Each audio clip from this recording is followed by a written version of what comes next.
Eh, sí, indiscutiblemente ya había sido anticipado desde muchos análisis que se habían hecho anteriormente a estos acontecimientos, la fuerza con que la guerra cognitiva venía impactando en la población venezolana, pero sobre todo, podemos decir ahora, a raíz de los sucesos del 3 de enero, que se ha constatado que esa guerra cognitiva se dirigió también muchísimo hacia nuestros cuadros de mando y control, los tomadores de decisiones a nivel militar y político acá en el país.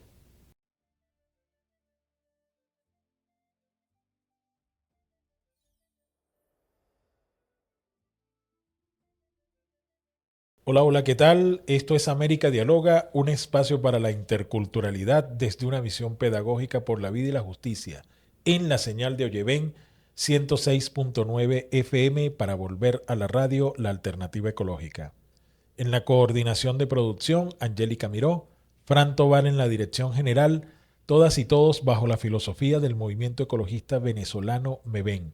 Pueden seguir nuestras redes en Instagram o llevé en Piso Radio y las redes de la Fundación Segundo Paso para Nuestra América, ladanta.tv en todas las plataformas.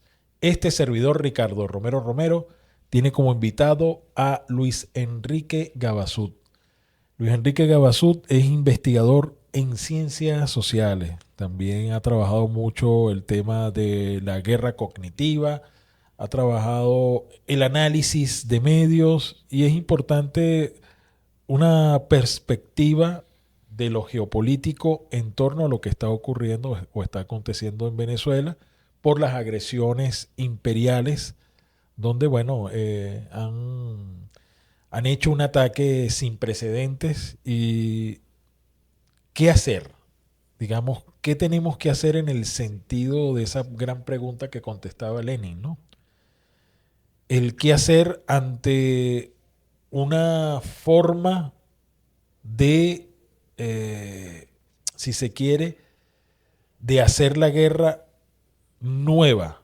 Y cuando digo la guerra nueva, no es que no se hayan usado cosas que no se usaran antes, sino que hay unos elementos tecnológicos, pero también cognitivos dentro de todo esto que ha ocurrido, Luis Gabasud.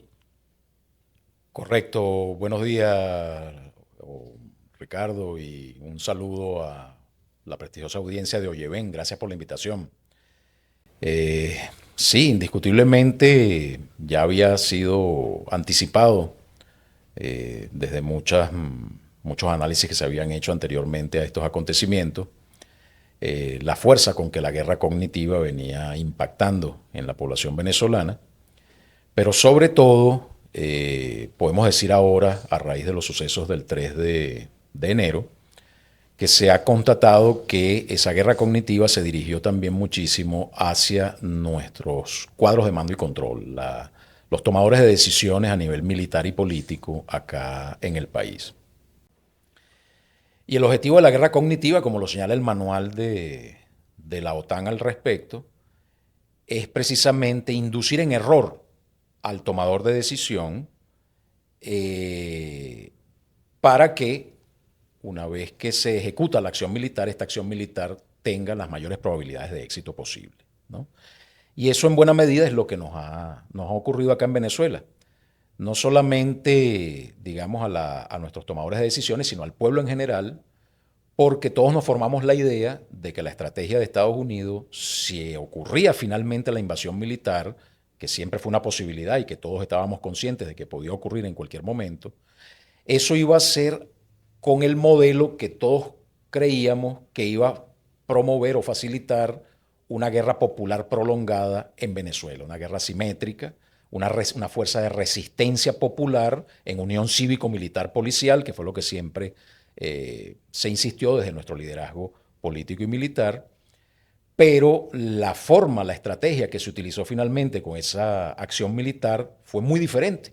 Fue un golpe sorpresivo de golpea y huye. Es decir, acá no quedaron tropas de invasoras, acá no quedó, digamos, una rebelión de enemigos internos coalicionados con el invasor extranjero Si no Es hubo un decir, quiebre, por ejemplo, del ejército, no exactamente. pasó eso. Entonces no hay realmente, desde el punto de vista de hacer la guerra, no hay a quién hacerle la guerra.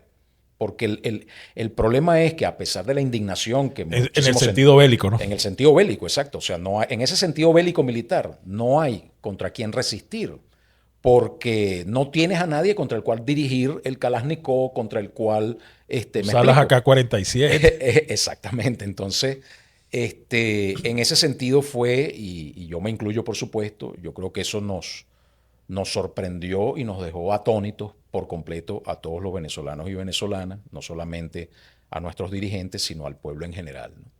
Y bueno, esa es la lección de la cual hay que aprender, ¿no? Todo golpe en la vida entraña, primero que nada, un proceso de aprendizaje profundo y lo deseable es que ese aprendizaje conduzca a una transformación y bueno, y nos refortalezca para continuar nuestras formas de lucha, que hoy día, como tú bien lo señalaste al principio, no solamente, digamos, la principal forma de lucha no es militar, es cognitiva, ¿no? Y ese es el terreno de la resistencia que nosotros tenemos que librar de ahora en adelante, continuar librando, es lo que Chávez llamaba la batalla de las ideas, ¿no? Y esa batalla de las ideas es lo que nosotros tenemos que continuar reivindicando y continuar fomentando, porque en definitiva, solamente transformando la mente de las personas, no solamente nuestras, sino principalmente la mente de esos enemigos, ¿no? Que la historia nos impone ahora con mucha fuerza. Fíjate lo que sucede en el pueblo estadounidense, ¿no? Muchas contradicciones. Hay una gran cantidad de población estadounidense que no está de acuerdo con esto que ha ocurrido, ni está de acuerdo con ese belicismo de los Estados Unidos, de la élite estadounidense. Inclusive algunos comunicadores conservadores, republicanos, como Tucker Carlson, por ejemplo, en este momento no está con Trump. Exactamente. Condena la acción de Trump contra Venezuela, por ejemplo. Así es, hay mucha gente que lo condena dentro de su propio partido político republicano. Hay senadores que lo condenan. Prácticamente todos los demócratas están contrarios a lo que ha ocurrido. Trump se ha desatado, no solo, o sea, digamos, ejecuta la acción militar, lanza el zarpazo contra Venezuela y más allá de Venezuela contra toda América Latina y el Caribe y más allá contra la propia Europa occidental, caso de Groenlandia, las amenazas que hay de apropiarse por las buenas o por las malas de ese territorio. Es decir, él lanza su zarpazo, pero además se envalentona y comienza a decir cosas que son un enorme desprestigio, no para Trump, sino para toda la sociedad estadounidense, y eso genera resistencia muy fuerte cognitiva en el propio pueblo estadounidense. Cuando Trump dice que él no necesita el derecho internacional, que lo único que puede detenerlo a él, al poder absoluto que tiene el presidente de los Estados Unidos, es su propia mente, su propio código moral, y que él se considera una buena persona y que él no le busca hacer daño a nadie, ¿no? Porque hasta esos niveles llega la negación y el autoengaño de una persona que ha caído en el fascismo más profundo y sin embargo se sigue creyendo una buena persona, va a la iglesia, se da golpes de pecho, ¿no? Que es lo que suele suceder con ese tipo de personas. Entonces, no la tiene fácil y allí es donde digamos, uno se pregunta, y ya por ahí hay varios analistas que lo llaman así, victoria pírrica. Ah, no, sí, claro. Es quizás un consuelo tonto venir a decir, ah, no, Estados Unidos obtuvo una victoria pírrica porque se quedó con el petróleo venezolano. No, o sea, depende desde el punto de vista que se vea. ¿Quién ganó realmente? El presidente Maduro es un líder latinoamericano derrotado. Cuando Trump de la noche a la mañana le ha hecho el servicio ideológico de convertirlo de villano en héroe, ¿no? Ante el mundo entero. El propio Medvedev desde Rusia lanza la interpretación, que además yo comparto y me parece muy acertada, de que esto ha colocado al presidente Maduro como el Mandela latinoamericano. ¿Hasta dónde va a llegar ese refortalecimiento moral y simbólico del presidente Maduro y más allá de él, de todas las luchas de Venezuela, de América Latina, de los pueblos insurgentes del mundo y del sur global en general? En torno a lo que le ha sucedido al presidente Maduro, vemos manifestaciones espontáneas por recorrer los 5 continentes. Es una cosa impresionante. En París vi una manifestación increíble, gigantesca, con miles y miles de manifestantes en contra de lo que había ocurrido y en favor de la liberación del presidente Maduro y de que Estados Unidos saque sus manos del botín de guerra que para ellos representa el petróleo venezolano y otros recursos estratégicos que tenemos en abundancia acá en nuestro país. Todos nuestros vecinos, tanto proclives o no proclives a la revolución bolivariana, afines o no afines a la revolución bolivariana, tienen colocadas sus barbas en remojo al ver arder las nuestras acá en Venezuela y están profundamente preocupados. México ha sido amenazado directamente. Colombia ha sido amenazado directa y abiertamente. La amenaza que se cierne sobre Cuba es muy, muy directa y contundente. Bueno, entonces nosotros tenemos en el saber popular nuestro ese dicho de que le puede salir el tiro por la culata, ¿no? Yo creo que ya le salió el tiro por la culata, pues estos son procesos que no es que es un tiro que lo vas a tener en el corto plazo, ¿no? Pero son efectos que en el mediano y largo plazo transforman mentes, transforman civilizaciones, y yo creo que ese es el gran triunfo que hemos tenido nosotros. Yo sé que muchas personas dirán, bueno, sí, ese es un consuelo de tontos, ¿no? Pensar que hemos tenido un gran triunfo, pero mira, hay 2 cosas enormes que hemos logrado con este desenlace que hasta ahora se ha obtenido de esta acción bélica estadounidense. El primer gran logro es que nos ahorramos la matanza, el genocidio. Porque si Netanyahu ha arrasado y no ha dejado piedra sobre piedra y ha matado niños, bebés, madres embarazadas, mujeres embarazadas, todo en Gaza, ¿qué quedaba para la población venezolana? No les importa absolutamente nada. O sea, si tenían que arrasarnos. Evitamos la palestinización de Venezuela. La palestinización o podemos también llamar la yugoslavización, ¿no? Lo que le hicieron a Yugoslavia también. La balcanización, sí. Recordemos que Ronald Reagan bombardeó durante 73 días consecutivos, sin parar, día y noche bombardearon Yugoslavia, hasta que generaron una inmensa matanza, destruyeron absolutamente toda la infraestructura yugoslava y secesionaron el territorio, que es el segundo gran logro que hemos obtenido de este desenlace por los momentos. Ahorrarnos la matanza y preservar la integridad territorial, que no nos secesionaran, porque eso podía estar a la vuelta de la esquina. Claro. De hecho, uno de los ofrecimientos de la ultraderecha para congraciarse con el invasor extranjero, el enemigo extranjero, era precisamente ofrecerle partes del territorio venezolano. La primera y más evidente, la Guayana Esequiba, ¿no? El Esequibo. Ofrecido servirlo en bandeja de plata. Bueno, si nos ayudas a nosotros llegar al poder, te vamos a dar el Esequibo. Sí, era algo así como que ya el acuerdo de Ginebra queda sin efecto. Era una de las cosas que... Exactamente. Entonces, lo primero que hay que analizar en todos estos acontecimientos, Ricardo, en mi criterio, por supuesto, es que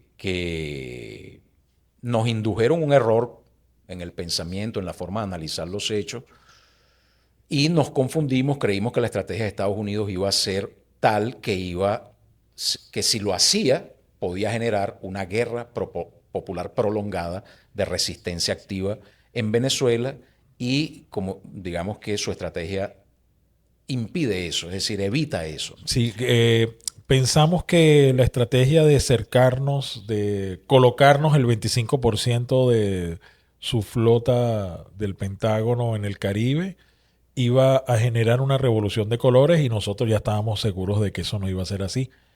Obviamente no vimos el paso tecnológico del cual, aunque en algunos medios hay visos de eso, no lo posicionamos. Y bueno, vamos a hablar en la segunda parte de América Dialoga, un espacio para la interculturalidad desde una visión pedagógica por la vida y la justicia, en la señal de Oyeven 106.9 FM, para volver a la radio, la alternativa ecológica.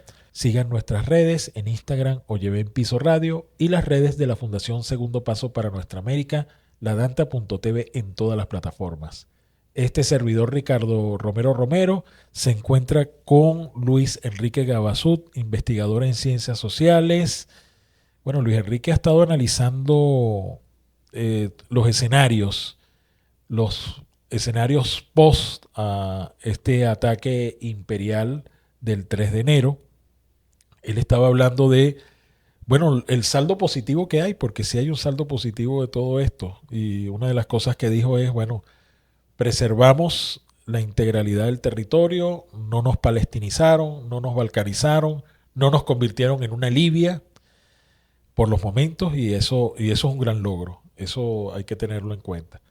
¿Qué otras cosas podemos destacar de este ataque imperial? ¿Qué más se impidió que ocurriera o qué más se logró? Bueno, yo pienso que ahora, Ricardo, va a ser un gran logro histórico para Venezuela poder conservar dos importantes legados de la revolución bolivariana durante la era del presidente Chávez y un gran legado o un gran logro que se ha avanzado mucho durante la era del presidente Maduro, ¿no? Los dos grandes logros de la era del presidente Chávez son, por un lado, el modelo de inclusión social en Venezuela.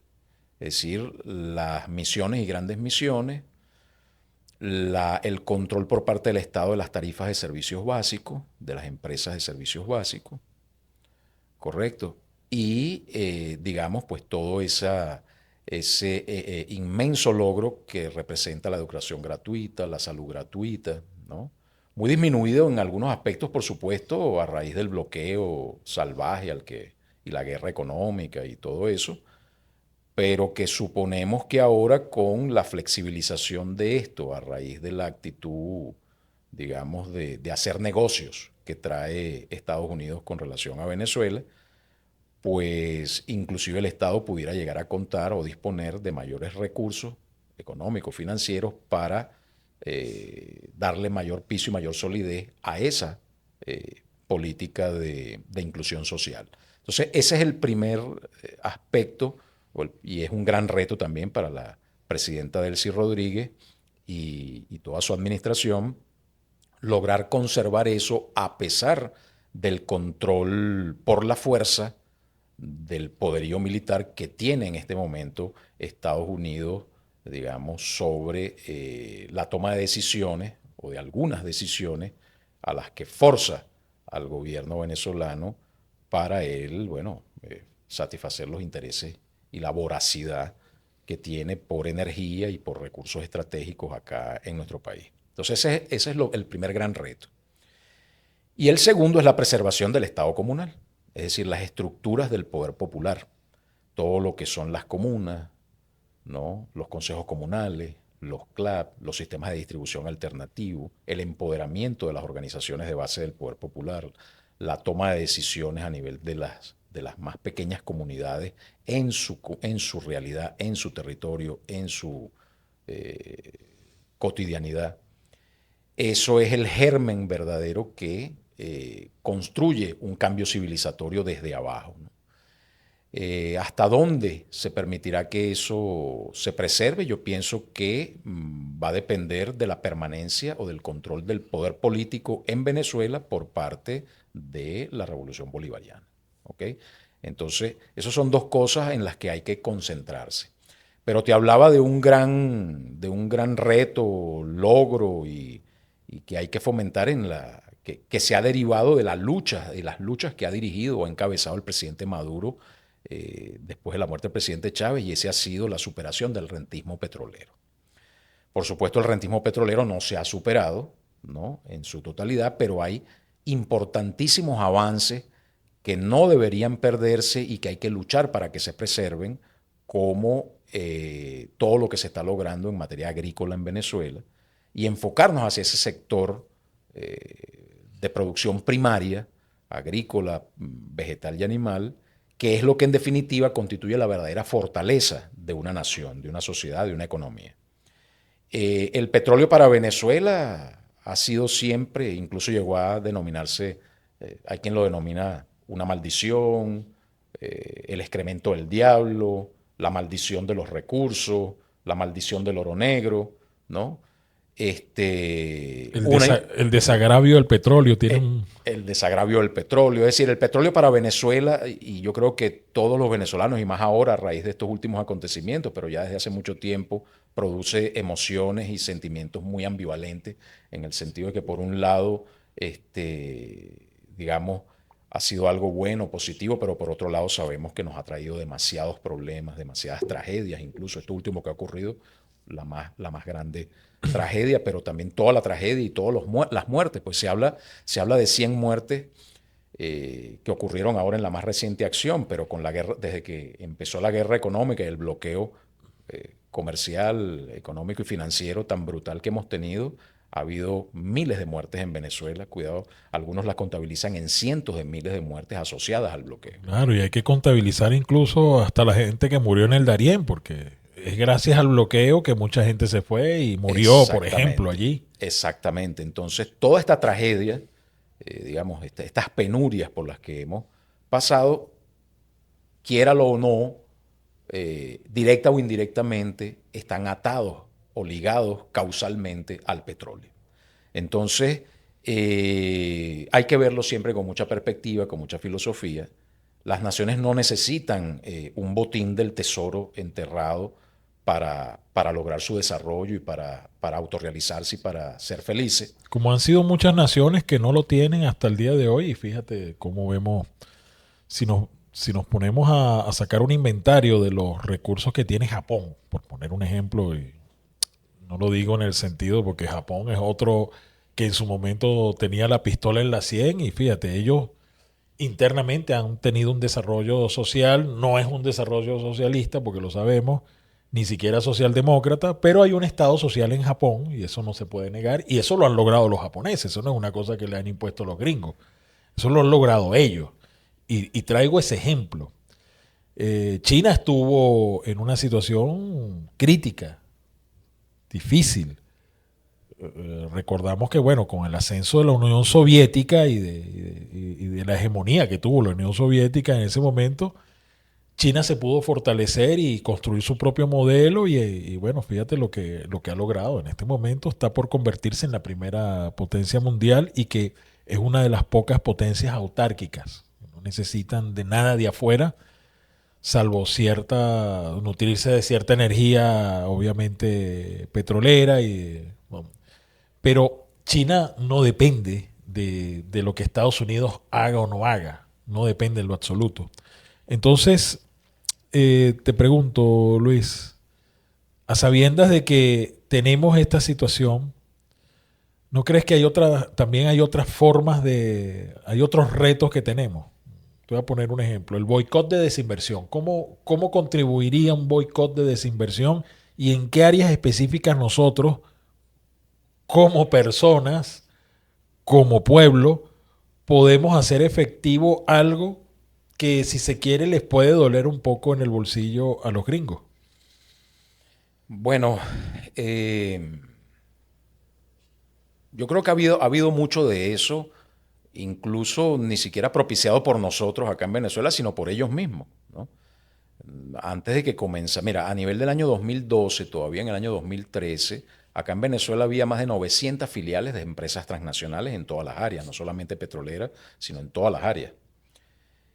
Más de 600 de esas filiales eran de filiación estadounidense específicamente. El resto eran principalmente de Europa, ¿no? Entonces, la penetración o la presencia de China a ese nivel era prácticamente inexistente, apenas comenzaba con los primeros pininos que el presidente Chávez permitió.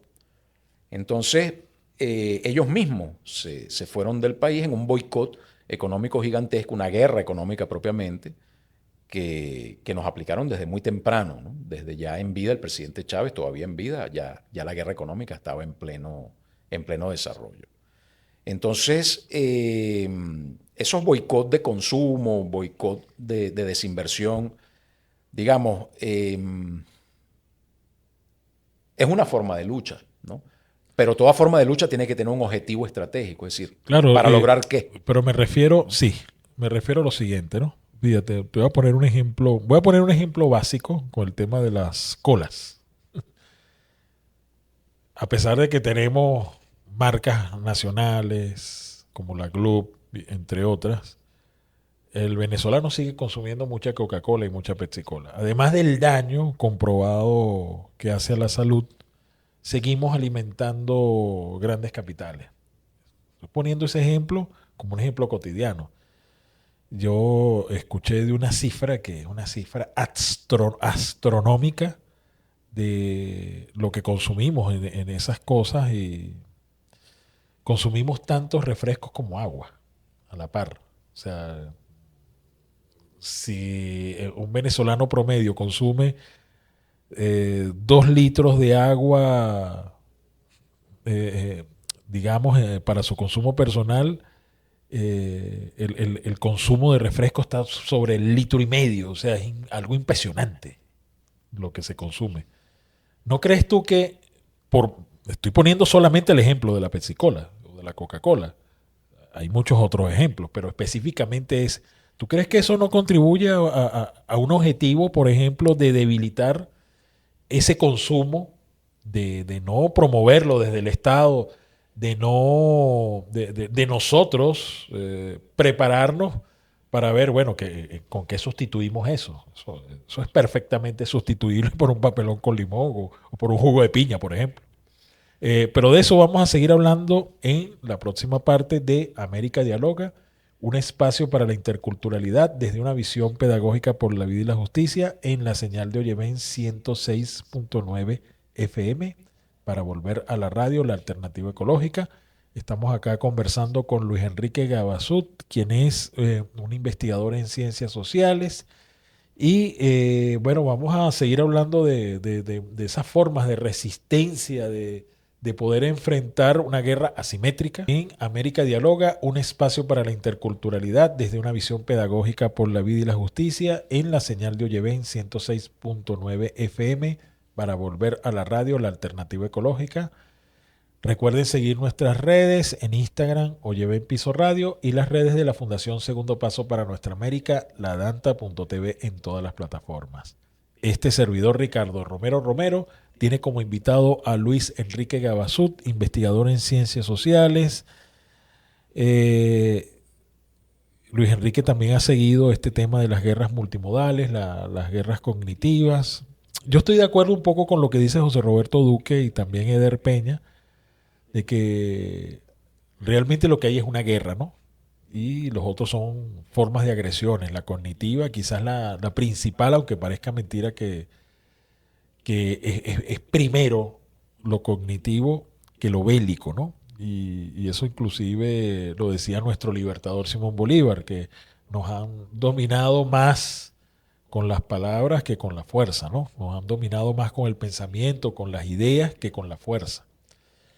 Y yo hablaba del boicot de desinversión porque es una forma de dominación. O sea, es una forma de dominación la cantidad de marcas que todavía consumimos, a pesar de esto que tú mencionabas en el segmento anterior, de que muchas de estas marcas se fueron, pero seguimos consumiendo cosas específicamente vinculadas a estos capitales, a estos grandes capitales imperiales. Seguimos consumiendo cosas que simbólicamente representan dominio, imperio. Un ejemplo, McDonald's, por poner un ejemplo, son muchos. O sea, aquí siguen operando esa cantidad de franquicias y nos siguen dominando por el paladar. Entonces, obviamente hay que dejar claro cuál es el objetivo de todo esto. Te pregunto nuevamente, ¿no hay un objetivo claro cuando hablamos de boicot de desinversión?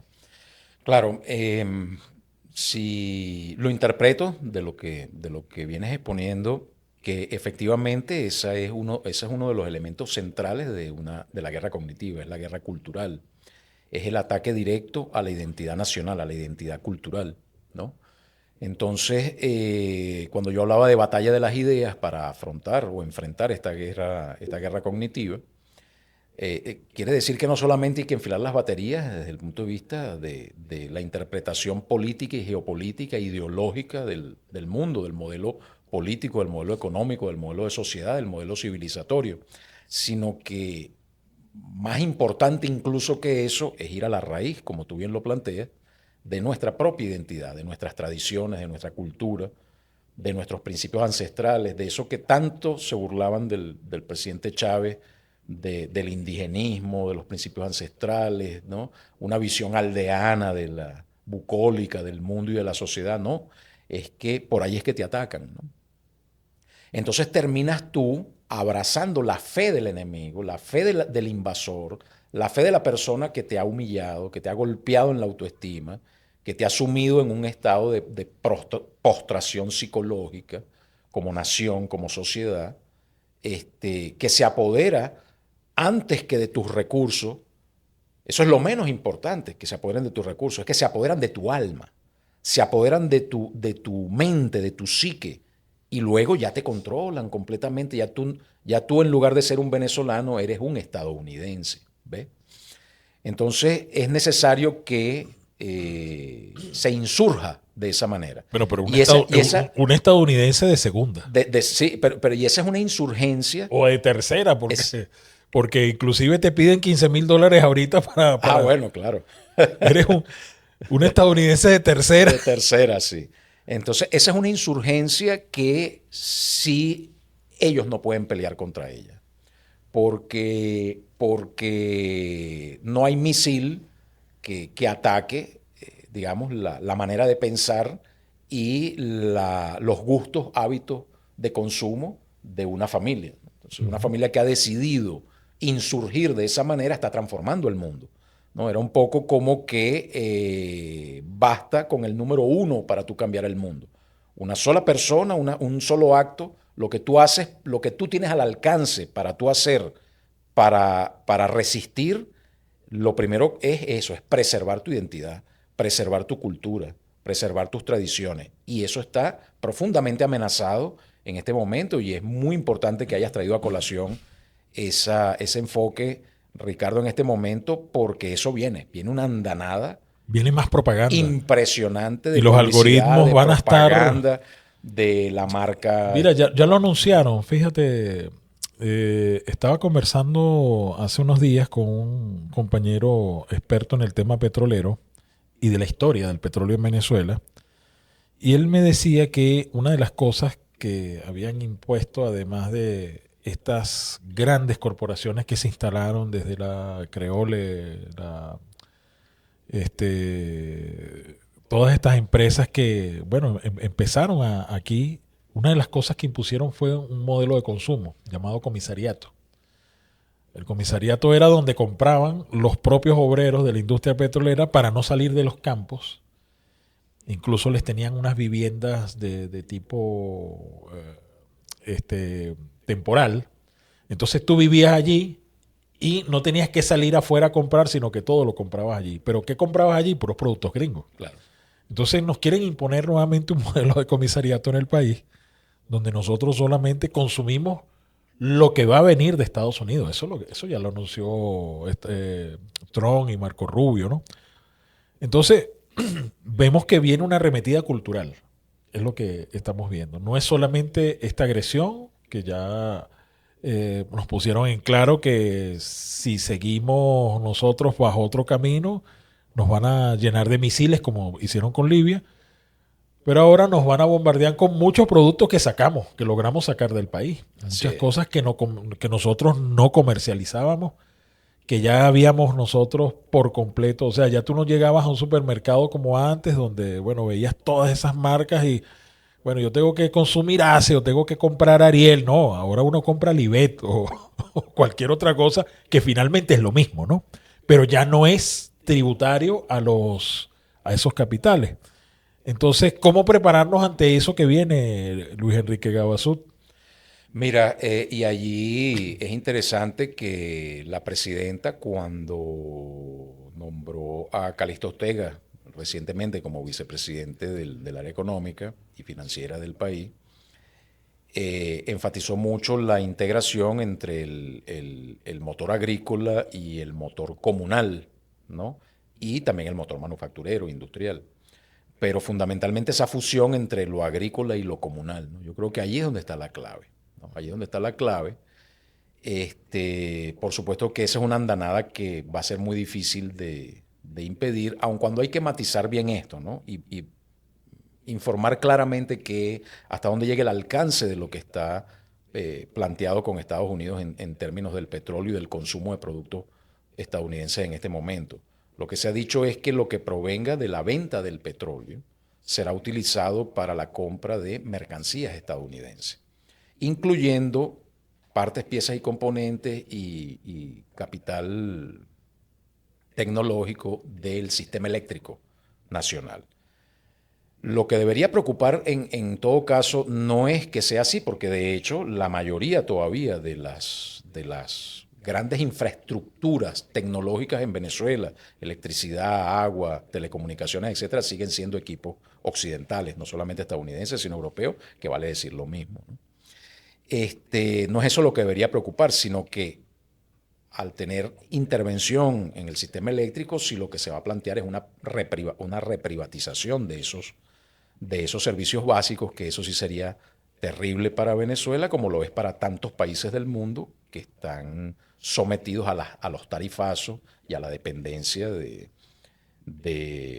esos servicios básicos bajo Como control está de intereses ocurriendo en este privados. momento en Bolivia con el tarifazo que le está lanzando Rodrigo Paz. Exactamente, Bueno, entonces, Rodrigo Paz les acaba de traer guerra a los bolivianos. exactamente. Entonces, claro, cuando tú dices todo lo que provenga de las ventas de petróleo será utilizado para comprar mercancías estadounidenses y bienes de capital estadounidenses. Entonces, allí, bueno, que sean estadounidenses esos bienes de capital no sería lo más grave. Lo más grave es que eso force un cambio en la política de Estado sobre el modelo de inclusión social. Es lo que yo quiero Comprendo. enfatizar. Ahora, que sea americano, que sea turco, que sea francés, que sea chino, en definitiva sigue siendo extranjero. Entonces, lo interesante es que nosotros, y ahí voy y retomo lo de la presidenta Delcy y el nuevo vicepresidente del área económica, es que sea nuestro, es decir, que sea producción nacional, que sea, digamos, Algo endógeno. algo endógeno y de allí, bueno, recuerda que ya en los últimos tiempos de las últimas decisiones que tomó el presidente Maduro, se impulsó con mucha fuerza la sustitución de importaciones nuevamente, que es un modelo que tiene muchas aristas, muchas dificultades de poderlo concretar, pero que es lo que se impone en este momento. Todo aquello que nosotros hemos avanzado en términos de producción nacional, mantenerlo, afianzarlo y hacerlo prosperar. Eso implica entrar en competencia con esas marcas estadounidenses, con esas marcas mucho más poderosas, pero que podemos hacerlo a través de formas ingeniosas como lo hemos venido haciendo hasta ahora. Entonces, esa es una batalla que hay que librar, la batalla económica, La batalla ¿no? económica, la batalla cultural, la batalla de las ideas. Bueno, Luis Enrique Gabasud, ha sido un placer tenerte acá en América Dialoga, de poder analizar, profundizar más acerca de esto y de cómo nosotros, bueno, nos estamos preparando para nuevas formas de resistencia. Siento que sí, tenemos esa esperanza y tenemos la certeza de que podemos combatir un imperio, lo estamos combatiendo, lo seguiremos combatiendo, ya con otras formas de lucha, ¿no? Eso es lo que, hacia eso es que debemos apuntar. Bueno, hemos llegado al final de América Dialoga, un espacio para la interculturalidad desde una visión pedagógica por la vida y la justicia en la señal de Oyeven 106.9 FM para volver a la radio, la alternativa ecológica, en la coordinación de producción Angélica Miró, Fran Tobar en la dirección general, todas y todos bajo la dirección bajo la filosofía del movimiento ecologista venezolano Me Ven. Sigan nuestras redes en Instagram Oyeven Piso Radio y las redes de la Fundación Segundo Paso para Nuestra América, ladanta.tv en todas las plataformas. Hasta la próxima.